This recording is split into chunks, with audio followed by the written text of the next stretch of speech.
বন্ধুরা এই লোকটা একটি গুলির বুলেটকে ছেলেটার মুখে ঢুকিয়ে দেয় আর বলে গিলে ফেলো না, কারণ এই ছেলেটার আজ ফাঁসি হবার কথা ছিল।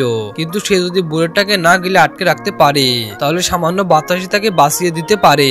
লোকটার একটা অনুরোধ, যদি বেঁচে যাও তাহলে বড় হয়ে প্রতিশোধ নিও। এরপর যখন লোকটাকে ফাঁসির জন্য নিয়ে যাওয়া হচ্ছিল সেটা দেখতে পায় খাঁচার দরজা খোলা।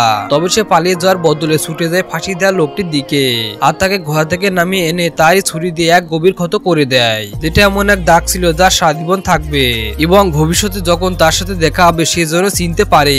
এরপর ছেলেটাকে ফাঁসিতে ঝোলানো হলে সেনারা ভেবেছিল সে মারা গেছে। তাই তারা সেখান থেকে যাওয়ার পর গ্রামের লোকজন যখন লাশ নিতে আসে তারা অবাক হয়ে দেখে ছেলেটা এখনো শ্বাস নিচ্ছে। সে ধীরে সুস্থে মুখটা খুলে গুলিটা ফেলে, ছেলেটা জীবিত আছে।